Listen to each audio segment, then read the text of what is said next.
Eh ben, bienvenue à tous, bienvenue les inspirateurs. Alors aujourd'hui, on est dans un lieu un peu particulier. On est en plein cœur de Genève, dans un endroit qui s'appelle la Manivelle. Alors la Manivelle, je vous ai rencontré un peu par hasard. C'était pendant ma visite chez les champignonistes, qu'on avait déjà vu sur la chaîne des inspirateurs. Et j'ai rencontré Dimitri, et Dimitri m'a parlé du projet de la Manivelle. Et j'ai trouvé ça hyper intéressant parce que voilà, ça rentre un peu dans cet esprit des nouvelles manières de fonctionner par le prêt, par le troc, enfin, toutes ces choses qu'on défend un petit peu sur cette chaîne. Du coup, je vais vous laisser un peu vous présenter, les gars, pour savoir un petit peu d'où vous venez, ce que vous faites, pourquoi vous êtes arrivés à ce projet-là. Yes. Et surtout, merci encore pour votre accueil aujourd'hui. Là, c'est super sympa. Merci. Merci à toi d'être venu. Yes. Merci. Du coup, je commence. Donc, moi, c'est Robert Stittelman. J'ai 27 ans. Yes. Et j'ai un parcours un petit peu particulier. J'ai grandi au Guatemala pendant 7 ans. Et je pense que c'est quelque chose qui m'a assez marqué dans la vie assez simple là-bas. Et puis dans une autre manière de vivre, ouais, exactement. Yes. Et puis, du coup, à mon retour ici, j'ai fait mes études et puis je suis parti dans la biologie. C'est bon. Donc voilà, de par ma famille, ma mère et mon environnement était assez vite versé quand même dans le respect de la nature et puis des autres aussi, dans l'écoute. Ouais, quand même. Et voilà, je me suis un peu cherché quoi faire là-dedans. Et puis donc je suis parti dans des études d'ingénieur en gestion de la nature. Yes. Plus donc écologie, vraiment connaissance des espèces et tout ça. Et parallèlement, depuis que j'ai 17, 18 ans, je fais partie de plein d'assos, que ce soit des assos de sport, des assos de jardinage urbain, des trucs comme ça. Et puis, donc voilà, je me suis un peu construit avec toutes ces activités, tous ces trucs. Et dont un parcours dans une coopérative d'habitation pour étudiants, la SIGU. Ok. On est parti ce matin avec... Antonin, trop cool. Ouais, on est passé par là un peu, les trois du coup. Yes. Et donc je pense que c'est clairement une structure qui nous a marqué puis qui nous a porté quoi, dans la découverte de comment se réapproprier en fait notre manière de vivre, notre manière d'être ensemble, de construire ensemble des projets. Yes. Ou quand en tant que tout jeune, tu débarques et puis tu peux t'impliquer dans comment on construit des immeubles, qu'est-ce qu'on construit ensemble à 700 étudiants, avec une structure où il y a des employés, une belle structure quoi, qui avance.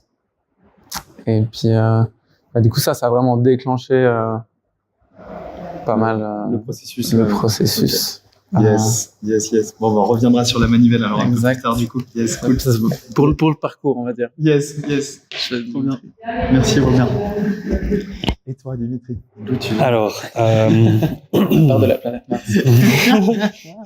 Je viens de la planète Internet. Plus pragmatiquement, c'est vrai que tu as parlé du Guatemala. Dans mon cas, je suis né en Ukraine, à Odessa, de 2 parents soviétiques, mais je suis parti avec eux à l'âge de 3 ans, en 91, à peu près à la chute la chute du mur, c'était en 89, mais la chute du bloc, la dissolution du bloc communiste. Pour s'installer en Pologne, ensuite en Autriche, un petit coup par je sais plus, plusieurs villes en Europe, avant que mon père vienne en Suisse et puis qu'il nous ramène aussi dans le Jura. Voilà. Yes. Et puis après Genève pour les études. Ouais. Je garde toujours un immense souvenir de cette région, des Franches-Montagnes, le vrai Jura. Et puis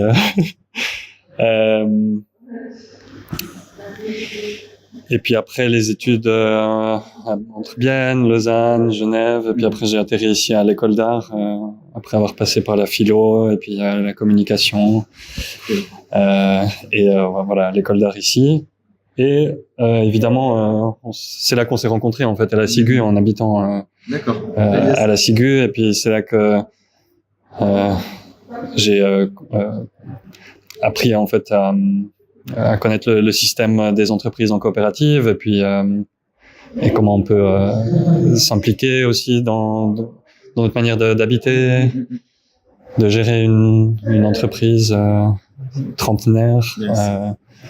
C'est cool. Avec cette magnifique position où on est typiquement 700 personnes, copropriétaires, et puis co-employeur de 4 postes à temps plein répartis entre 8 personnes à la Sigu. Tu vois, enfin c'est une sorte de renversement économique comme ça qui du coup fait réfléchir et puis donne envie après coup. Ouais, c'est à peu près. Pour vous deux, vous avez tous finalement fait un parcours qui vous a amené un peu naturellement finalement dans Sillon. Il n'y a pas eu de rupture totale dans votre pays. Non, c'est vrai que tu parlais du sport. C'était mon cas aussi avec le volley, par exemple, où j'étais déjà dans un comité d'un club de volley auparavant pour faire de la com. Mais du coup, c'est de la marketing communication dans le milieu associatif parce que c'est une assoce finalement, un club de sport. Bien sûr. Donc voilà quoi, c'est. Non, on n'a pas eu de rupture, je suis pas. Ouais, il n'y a pas eu un moment de. J'étais pas dans la finance. Yes.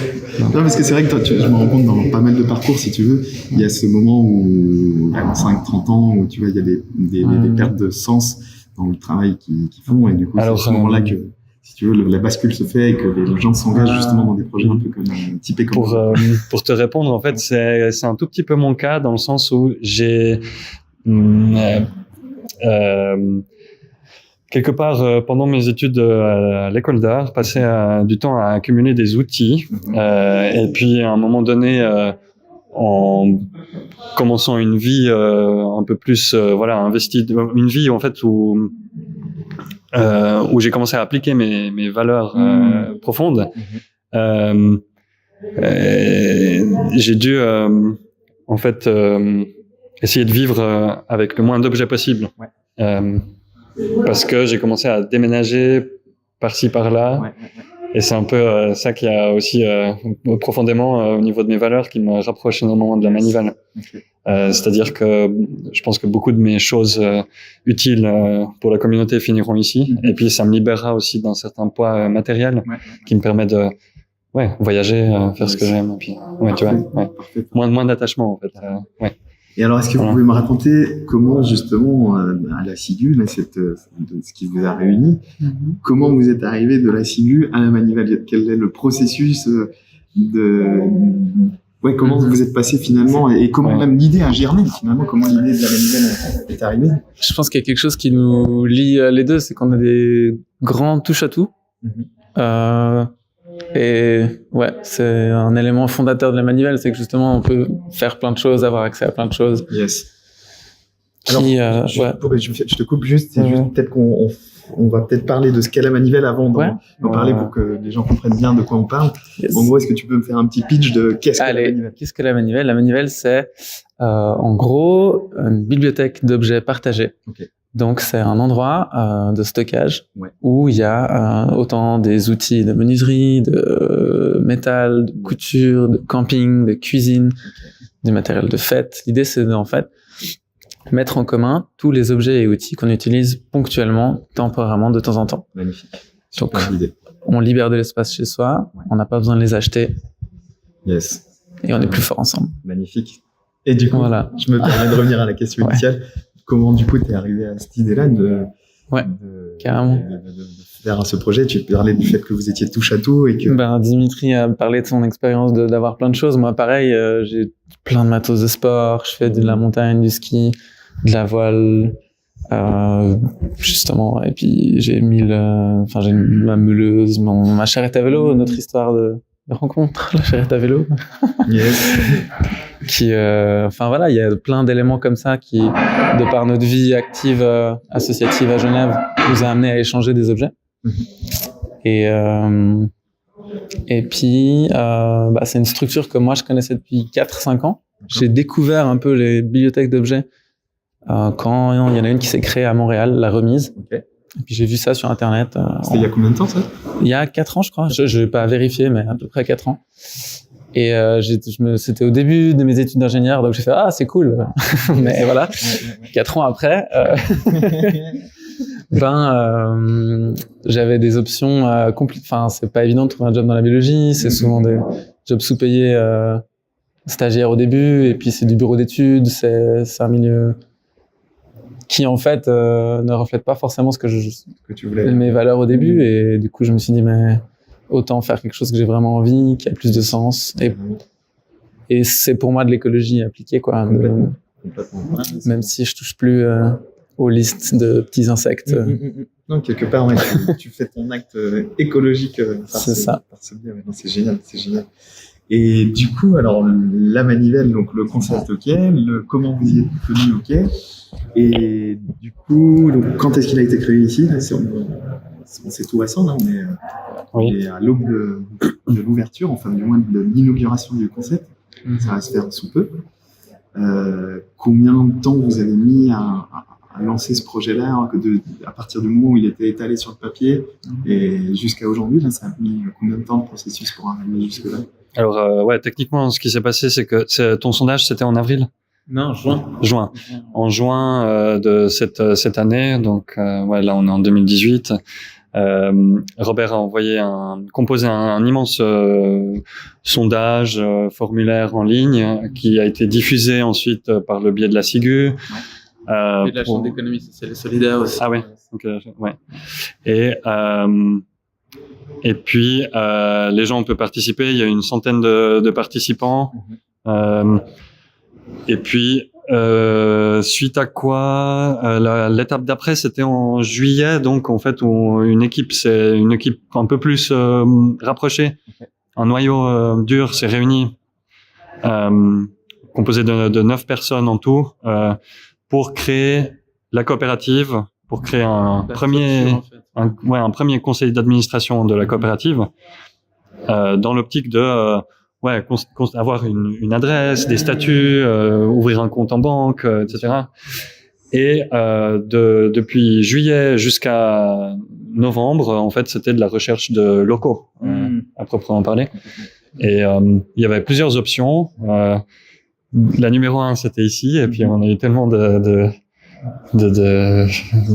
chance, bonheur en l'apprenant, et puis de soutien aussi des gens qui nous ont attribué ces locaux au Vélodrome. C'est génial, le lieu est assez flagré. J'ai fait le tour, on verra ça un peu en image sur la vidéo pendant qu'on parle, mais c'est un complexe artistique et artisanal. Et puis il y a un local qui est destiné qui est un local commun destiné à tous les utilisateurs du complexe. On est en plein cœur, quoi. Ouais, voilà, ils peuvent venir se faire un café, organiser une conférence, réserver l'endroit pour un événement, et il y a ce bar à disposition, et puis on se trouve en fait juste derrière le bar, quoi. Et avant, c'était une petite brasserie artisanale, l'Apaisé, qui faisait qui a aussi fait ses débuts-là, en fait. Qui a fait ses débuts-là, ouais. Et que j'ai retrouvé chez Michael avec les champignons. Exact. Yes. Alors, question par rapport au concept de la manivelle. C'est un mot que j'aime pas forcément utiliser, mais comment est construit votre business model? J'aime pas trop ce mot, c'est dégueulasse. Non, mais il y a quand même quelque part un modèle économique qui se cache derrière. Clairement. Et comment ça fonctionne? Est-ce que les outils vous sont donnés? Est-ce que ils sont achetés? Est-ce que après derrière vous les louez sur une période d'1 jour, 3 jours, une semaine? Enfin, comment ça fonctionne un petit peu? Est-ce que tu peux m'expliquer? Exact. Alors, fonctionnement de base, alors, peut-être je me permets de revenir un petit peu sur en fait l'origine, parce qu'on n'est pas les premiers à faire ça. Il y a des centaines d'autres bibliothèques d'objets dans le monde, et notamment c'est très développé en Amérique du Nord, que ce soit aux États-Unis ou au Canada. Donc en fait, comme j'ai dit justement, je me suis inspiré de ce qui s'était passé à Montréal, puis après j'ai un peu creusé, et puis en fait il y a vraiment toute une communauté d'acteurs qui ont déjà fait ça, qui se parlent entre eux. Il y a des forums de discussion, il y a des conférences pour voir comment ils fonctionnent, etc. Donc c'est des gens qui sont très disponibles, qui ont même répondu pendant toute la phase d'élaboration du projet, qui ont répondu aux questions sur comment ils fonctionnent, les choses à faire, à pas faire, etc. Donc il y a vraiment eu tout ça derrière. Et donc nous, on s'est basé sur un modèle vraiment comme une bibliothèque, où on payerait donc un abonnement pour avoir accès à la location. Après, il faut savoir que nous, on fait ça en forme de coopérative. Donc, pour devenir membre et donc utiliser le système d'emprunt, il faut payer une part sociale. Donc voilà, c'est comme une participation à la société, avec là une cotisation de 100 francs. Okay. Donc une part sociale de 100 francs, je mélange tout. Part sociale de 100 francs qui permet d'accéder à prise de décision, avoir le droit de vote à l'AG, voilà, tu deviens coopérateur. Okay. Et ensuite, on a une cotisation annuelle qui est l'abonnement pour payer toutes les charges courantes, donc les loyers, l'électricité, l'entretien des objets et potentiellement à terme des salaires pour la gestion, tout l'admin, toutes les tâches RH. Donc voilà. Cool. Super. Et après, du coup, une fois que tu payes cet abonnement, tu peux venir récupérer une perceuse, un taillet, plein de choses. Un appareil photo Spice Girls. Exact. Vous avez ça en stock, génial. On a un magnifique Polaroid Spice Girls Collector. Magnifique. Pour immortaliser tous tes meilleurs, plus beaux moments de ta vie. Énorme. Mais cool. Et du coup, ça couvrait des univers, tu le disais tout à l'heure, mais ça couvre donc l'univers du bricolage, de la soirée. Ouais, exact. Jardinage, ouais. Camping, voyage, cuisine. L'idée, c'est vraiment, dans tous ces domaines, on a des objets, des outils qu'on va utiliser qu'une fois par année ou deux à un anniversaire. L'idée, moi, c'est mon rêve d'avoir une machine à barbe à papa. Et on est en train peut-être on a un plan pour avoir une machine à granita. Énorme. Voilà. En été. C'est beau, ça.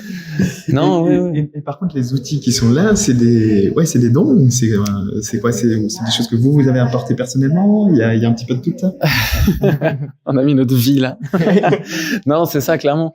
C'est dans l'idée du projet, c'est d'éviter la consommation et le gaspillage dans le sens de la non-utilisation des objets. Et moi, je l'ai vu par moi-même. J'ai ma meuleuse, j'utilise une fois par année ou deux, pour un ou deux trucs. Et donc, c'était juste évident de la mettre à disposition d'autres gens pour maximiser son potentiel, en fait, pas qu'elle a été créée pour rien. Donc, il y a une bonne partie du stock actuellement qui est sur donation. Et on compte vraiment sur la générosité des gens de se rendre compte du même processus, en fait. De se dire, ils pourront toujours l'utiliser, ils pourront toujours venir le chercher dans la bibliothèque, mais ils le mettent à disposition d'autres gens. Voilà. Et puis, pour vraiment quelques outils très spécifiques, on va essayer d'avoir soit des subventions, soit avec les surplus des abonnements, etc. De décider collectivement qu'est-ce qu'on achète. Comment dépenser cet argent. Mais on espère vraiment récolter un maximum de dons. Et génial. Et grandir comme ça au début. Super. Et au niveau de votre communication, là, vous prévoyez de lancer vous avez déjà certainement préparé le terrain, mais vous prévoyez de vous y prendre comment pour essayer de capter justement ce type de personnes qui seraient intéressées pour ne pas dépenser et venir justement s'inscrire dans ce modèle. Comment vous allez vous y prendre? J'imagine les réseaux sociaux. Tu passes, ouais. Je suis vraiment anti réseaux sociaux. Je suis désolé, mais non, mais alors oui, il y a les personnes qui sont déjà en fait. Alors bon, je réponds en mon nom, mais non, mais c'est alors. Les personnes qu'on connaît déjà et qui adhèrent à la cause de l'économie sociale et solidaire et qui est pas mal du coup constituée en coopérative. Donc il y a une petite chose que j'aimerais rajouter, c'est que l'histoire de la part sociale, la participation au capital social, en gros, ce qu'on demande officiellement, c'est enfin non, il y a un minimum, c'est une part sociale. Tu peux aussi en prendre plusieurs parce que c'est vraiment comme dans l'économie privée, on le voit, c'est un capital dans une SA, tu mets et tu le fais, tu ramasses des dividendes après. Et à l'inverse, en coopérative, ça marche pas on rétribue pas des actionnaires, mais c'est tout un chacun qui peut vraiment prendre une part, participer à l'entreprise. Ouais. D'accord. Et typiquement, la SIGU est aussi, en tant que coopérative elle-même, est aussi une société qui est coopératrice chez nous, à la Manivelle. Et du coup, à titre de soutien, ils en prennent plusieurs, tu vois, parce que il y a l'occasion de soutenir aussi le projet de la manivelle. Et puis, c'est pour ça que ce que je voulais dire, c'est que quelque part, c'est du bouche à oreille, mais c'est aussi je sais pas comment dire. Un tissu social. Un tissu, voilà, exactement, ouais, c'est ça. D'accord. Ouais. Un tissu social, un tissu économique, voilà. Donc c'est vraiment de la communication presque directe. Et puis après, ouais, j'aime bien l'idée de l'objet du mois, par exemple, ou ce genre de choses, ou tout simplement amener les gens à venir visiter, à participer à des ateliers, ce genre de trucs où on amène les gens à être présents directement pour communiquer sur des choses. Et puis ouais, et puis pour chercher les gens, ouais, l'idée c'est de venir essayer, quoi, en fait. Et puis après, ouais, c'est un peu. Ouais. Mais bien sûr, sinon, il y a Instagram. Il en faut pour tout le monde.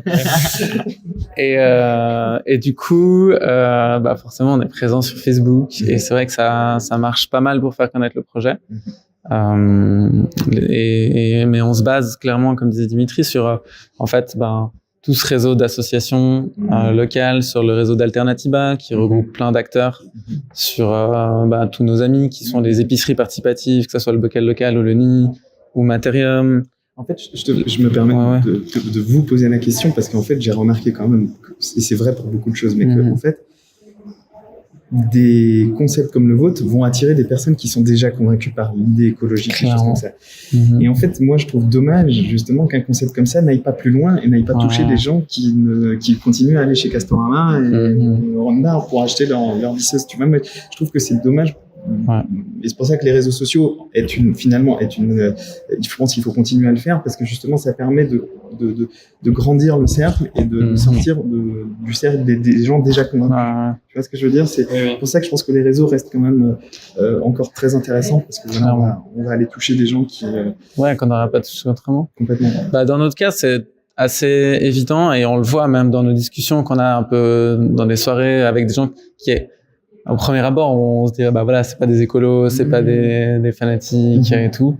Mais ils sont très vite touchés par l'utilité, en fait, du service. Pas par, on va pas gaspiller des ressources. L'économie. Ils sont pas là pour, on va, c'est vraiment pratique. Ça vient en second plan. Exactement. Et effectivement, pour 100 francs par année, tu peux accéder à plein de trucs que tu viens emprunter. C'est vite le calcul. Quand tu loues dans un magasin privé, je citerai pas, c'est 30 francs par jour la berceuse. Là, pour 100 francs par année, tu peux avoir des centaines d'objets différents. Donc, juste pratiquement, il y a plein de gens que ça touche. Et donc, voilà, on a un peu un double discours, effectivement. Un discours qui touche les gens idéologiquement et un autre qui touche les gens de manière pratique, en fait, par l'usage. Okay. Cool. Alors, je peux me permettre de rajouter encore un truc. J'ai vu que t'allais enchaîner. J'ai aussi un truc à dire après. Vas-y, carrément. Non, et on a, en fait, ce qui est génial, là, dans nos débuts, c'est qu'on a, en fait, les SIG. Donc, les systèmes, le service industriel genevois. Qui sont tous ceux qui fournissent l'électricité, l'eau, donc voilà, une entité semi-étatique, qui ont une plateforme de financement participatif, SIG Impact. Et du coup, on a eu la chance de rencontrer un peu au hasard d'ailleurs un de leurs membres qui nous ont tout de suite dit on est super intéressés par votre projet. Donc ils nous offrent des supports de communication, ils nous ont offert justement la plateforme, le soutien pour la campagne et puis une vidéo de présentation. Super. Donc voilà, on a une bonne aide. Ils ont une super visibilité, quoi. Tout le monde connaît les SIG à Genève, donc ils vont nous faire une très bonne pub. Ça va permettre justement de toucher un peu monsieur, madame, tout le monde, quoi. Okay. Et ça, c'est vraiment une aide géniale. Cool. Yes. Dimitri, t'avais aussi un truc à... Ah oui, mais c'est un peu hors sujet, c'est vraiment pour la culture générale. Il existe un mouvement de pensée, il y a un courant de pensée j'ai lu des articles qui dataient il y a 3 ans, je crois, 2 ans, 3 ans, qui s'appelle l'accélérationnisme. C'est un mode de pensée qui consiste à dire que mais c'est complètement immoral et puis vraiment inhumain. Mais ça mérite quand même le temps de réflexion, de le connaître en fait.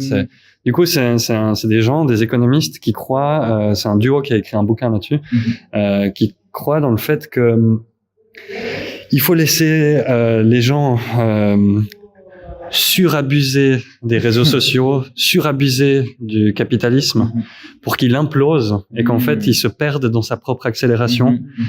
Et du coup, ça en fait, ça viendrait comme un contre-argument à l'idée d'aller chercher les gens. Voilà, exactement. C'est la surcroissance.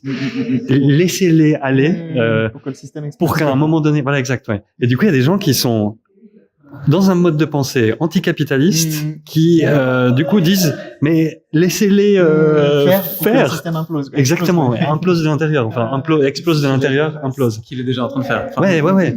Mais du coup voilà, mais ça mérite juste le détour. J'y adhère pas complètement, mais c'est quand j'entends des gens dire ouais mais il faut aller chercher les gens, il faut etc. Il y a aussi cette autre position et puis mais qui est inhumaine et immorale. Carrément. Que le système pète alors très rapidement. Voilà, exact. Ouais. Tu connais un autre truc C'est marrant que tu parles de ça parce que ce matin j'ai lu un super article sur en fait justement la pensée philosophique de la voiture. Comment en fait c'était créé comme un système de luxe pour une élite. Enfin, pour une élite, quoi, pour qu'ils aillent plus vite que le reste du peuple. Et comment, en fait, le succès de la voiture tue la raison d'être de la voiture qui était d'aller plus vite que le reste. Parce qu'en fait, ça s'est tellement démocratisé que ça perd son essence. Exact. Okay. Ouais, ça va un peu dans le même... Enfin, c'est juste l'anecdote, mais c'est exactement ça. Carrément. Et je viens de le lire ce matin, donc c'est trop drôle. Trop cool les gars, trop cool. Alors juste avant de finir, est-ce que vous auriez encore quelques minutes à m'accorder pour me dire qui ont été vos inspirateurs et qu'est-ce qui a fait que tu es devenu ce Robert qu'on connaît aujourd'hui? Quels sont les 1, 2, 3 inspirateurs à qui tu penses qui ont façonné un peu ta personne et tes projets quoi? Il y a eu plein de gens parce que j'ai croisé plein de gens dans ma vie. De par mes déplacements et mes multiples activités. Allez, on va faire dans le sentimental. La famille. C'est con, mais mon grand-père était vraiment quelqu'un d'incroyable, qui faisait en fait figure parentale parce que j'ai pas grandi avec mon père, et qui m'a énormément appris ou inspiré. Mon histoire familiale est un peu compliquée et du coup ils ont fait le tour du monde pendant environ 10 ans en bateau. C'est d'origine juive d'Ukraine, du coup, enfin, il a vécu la guerre, et puis ils ont aidé énormément de gens à traverser en Suisse pendant la guerre. Enfin, il y a tout un historique et vraiment une idée de vie qui m'a transmis. Et je le remercie pour ça. Et c'est un peu dans l'historique mon premier inspirateur, on va dire, que j'ai grandi avec.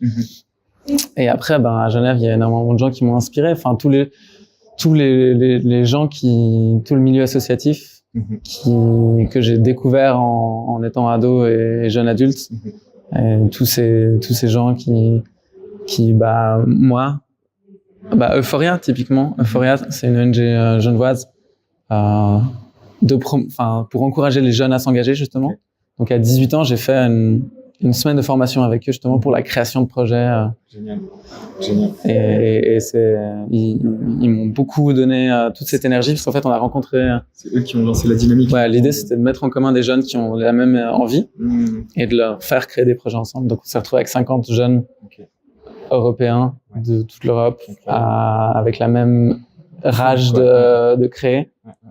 Et ça, c'était un grand moment à 18 ans. Génial.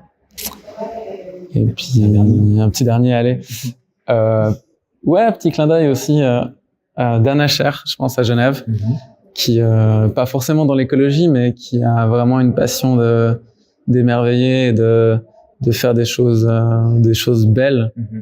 Ce qui est aussi important à mon goût. Et puis pareil, quand j'étais dans mes débuts de la vie d'adulte, Il crée toutes ces choses, toutes ces flash mobs, tous ces moments de rencontre. Yes. Et c'est là où en fait justement l'humain et le partage rencontrent l'écologie dans ma vision de la manivelle. Yes. Cool. Voilà. Cool. Merci pour ces partages. Enfin, j'ai cité Donna Cher, c'est C'est bien. Toi, Dimitri, qu'est-ce qu'il y a Alors, Quelles sont les personnes Steve Jobs.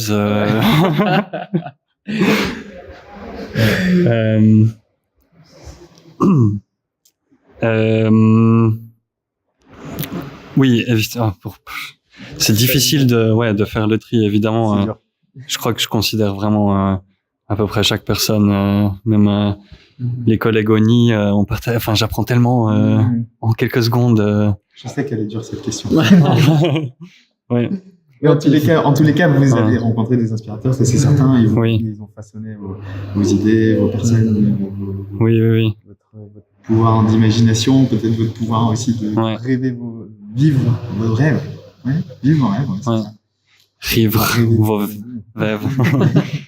Ouais.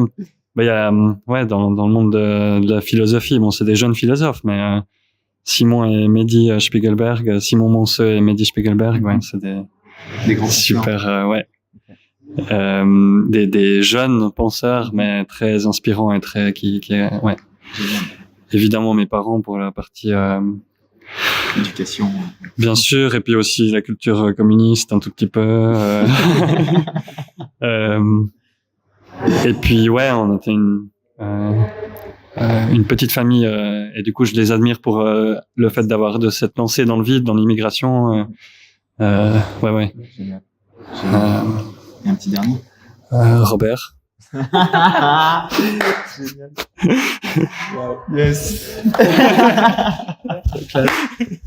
En tous les cas, un grand merci pour votre accueil ici, les gars.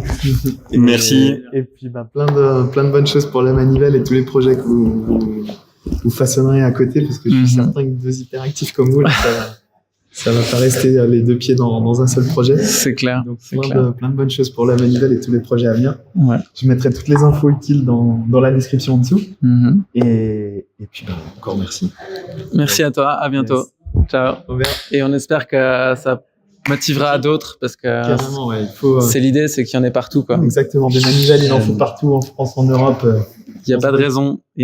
C'est qui tes inspirateurs à toi? Allez. La vidéo, Écoute, mes inspirateurs, c'est une question difficile, à laquelle j'essaie de me confronter aussi. Mais dans ta pratique pour cette chaîne, par exemple. Figure-toi que c'est un gars que j'ai interviewé il y a pas longtemps et vous aurez l'occasion de le voir. C'est Nance Thomaset. Qui fait partie de la série Nu et culotté que j'ai interviewé il y a 3-4 semaines de ça. Et en fait, c'est un gars qui m'a montré qu'il était possible de vivre dans le dépouillement le plus total et finalement de se nourrir plus de l'humain que du matériel. Et je crois que c'est Alors, et avant ça, il y a un premier inspirateur qui là m'a vraiment forgé, et c'est ce qui a fait ma base, vraiment les fondations de ma personne, c'est mon père qui à 10 ans de ça est parti vivre au Cameroun et qui lui pareil est parti dans le dépouillement total. Il vit vraiment à l'africaine, quoi, avec la bite et son couteau. Et du coup il m'a prouvé qu'il était, au travers de ces 10 ans de vie qu'il a fait là-bas, j'ai vu vraiment mon père se métamorphoser et être de plus en plus heureux au fil du dépouillement dans lequel il était. Donc si tu veux, à un moment donné, j'ai vu vraiment une règle par l'expérience du fait que le bonheur ne se fait pas dans le matériel. Et c'était pile poil dans une phase de ma vie où moi je pensais que justement il fallait se blinder d'un bel iPhone, d'une belle voiture, d'une belle maison pour commencer à sourire à la vie. Et si tu veux, c'est toutes ces bouleversements. Enfin, c'était des électrochocs. Et puis après, est venu un des gars que j'ai découvert comme ça sur la toile, des nus culottés, où les mecs, maintenant, ils prouvent que finalement, ça fait une bonne claque, ça fout une grosse claque. Et tu vois que finalement, le gros de la vie se fait finalement par des contacts humains, par de l'amour, par des choses vraiment très basiques. Le partage. Carrément. Donc voilà, je pense à ces deux-là. Et puis après, j'ai tellement de gens qui m'ont inspiré, des philosophes, des amis, des gens aussi qui ont osé, tout simplement, des gens qui ont eu l'audace de faire des choses. Et tu vois, pendant longtemps, j'étais sclérosé dans la position du mec qui n'osait pas ou qui avait peur de l'échec. Et du coup, je me suis rendu compte que finalement, l'échec fait partie du processus de la réussite. Et que dans l'échec, finalement, en plus de ça, on en tire des enseignements humains et il y a des choses très importantes à retirer. Et je pense que j'ai jamais autant grandi que justement en faisant des erreurs. Donc, je regrette absolument rien. Parce qu'en plus, ça m'a amené chez vous. Donc, du coup, je me regrette encore moins. Les amis, en tous les cas, un grand merci. Et tout de bon. À bientôt. Yes. Ciao. Ciao, ciao.